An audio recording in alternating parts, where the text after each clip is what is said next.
Rishikesh is known across the world as a center for yoga and spiritual learning, but one of the city's best known institutions, Sattva Yoga Academy, is now facing allegations that have echoed through the global yoga community. Here in Rishikesh, one of the city's best known yoga institutions is facing allegations that have sent shockwaves through the global yoga community. Sattva Yoga Academy is a Rishikesh based institution founded by Anand Mehrotra and marketed as a global training center rooted in Himalayan tradition. Over the years, it has attracted students from around the world and built communities in countries including United States and United Kingdom. Now, a website called Safe House has published statements from former students, teachers, and associates alleging sexual misconduct, abuse of power, manipulation, and retaliations. The allegations have put one of the most prominent names in modern yoga under scrutiny. The allegations became public through a website called Safe House, which has published written statements from 4 women describing their experiences at Sattva Yoga Academy over several years. The website says these are part of a third wave of allegations involving Sattva and Anand Mehrotra, with earlier concerns dating back to 2015. So Safe House emerged just in mid or beginning of June, really, when it came to my attention that these women were coming forward with their stories and needed a place to share their stories in a way that was credible and professional. I was aware that past waves of allegations, I'd started to hear at least that past waves of allegations had just been completely silenced at Satwa. And so we, at that point, knew that in order for them not to be silenced, the women wanted to be heard and they needed a way to bring it forward. So we created the Safe House website, also with the idea that, everyone that is practicing yoga should have a right to practice yoga free from all forms of harm and to be able to make informed choices about where they go. Although each account is different, the statements describe strikingly similar patterns: blurred boundaries between spiritual guidance and personal intimacy, secrecy, and an imbalance of power between teacher and student. The pattern of what seems to be, women and students who are deeply devoted, and then that devotion is then manipulated in a sense that they are offered a spiritual practice or some kind of individual meditation, and then that leads to a sexual encounter. The women often perceive this as some form of special practice just for them. There's a close relationship that starts to form, and usually a lot of confusion on the woman's part about what's happening, whether they're the only person that he's engaging with in this way, whether they're receiving some special sort of spiritual transmission. And they get very, very confused by this. There's also the statement of Victoria Larkins, where that is just a one-off incident where she had approached Anand for help and then was inappropriately touched and in a completely non-consensual manner, and then immediately left after that. The allegations being made are not just about individual relationships. The women who have come forward describe experiences that they say took several years to fully understand and process. The ones who spoke to ThePrint said that what appeared to be mentorship and spiritual guidance only later came to be viewed through the lens of power imbalance, grooming, and manipulation. Many also described how difficult it was to leave the community, while others alleged that those who questioned leadership or spoke up about concerns were dismissed, isolated, or discredited. According to the Safe House website, this is the third wave of allegations involving Sattva and Anand, with earlier concerns dating back to 2015. The women that spoke to ThePrint said that understanding what had happened took years. Many said they had arrived at Sattva seeking healing and placed complete trust in a teacher they believed had their best interests at heart. In the teachings of the Gita and the teachings that India brings forward. And so a lot of us that are going and being exposed to those for the first time or in this setting feel very drawn to them. But I think whenever that element of sort of specialness and that attention from a teacher then starts to get added into that, it becomes even more confusing for a person.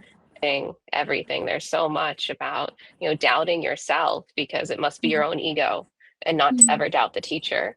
And so I think people are just getting really stuck in these sort of warped misunderstandings of what's happening, and then aren't able necessarily to break free, especially when they're witnessing other people coming forward who are just ostracized and shamed or served legal notices for raising any concerns.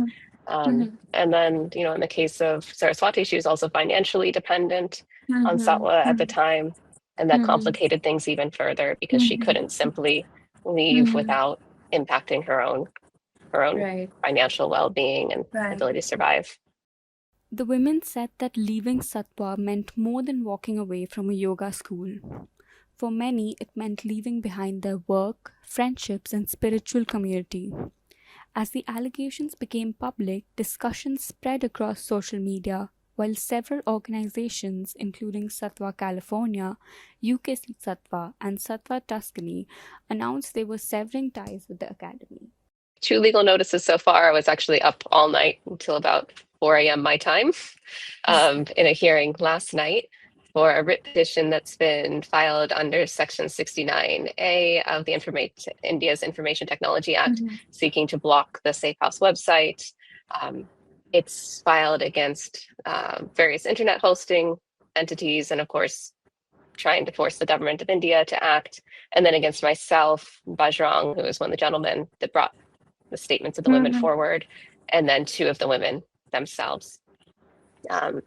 That case is essentially asserting that, under 69A, the whole claim is that these women coming forward and seeking to share their stories and protect themselves and inform others so they can make informed choices is somehow a threat to India's national security, reputational harms to this one particular individual merits the such an extreme response of having the government shut down the website, as well as a private support group that is, holding space for nearly 400 people that are grappling with realizing that they've been part of what's essentially a cult and really just coming to terms with what does this information mean for me. Many people are coming forward from the earlier waves of allegations in that space as well, and saying, we stepped away years ago, but now we finally have a space to heal and to be heard and to be trusted. So it's been a hugely powerful thing, but that suit is seeking to shut that space down.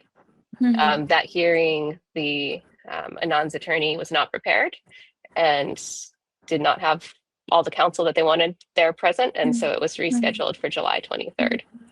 There's also a second suit for defamation and other charges that is seeking monetary compensation and damages, and that again it's claiming that the women's statements aren't true, or that the website content is not true, essentially, and it's defamatory and malicious.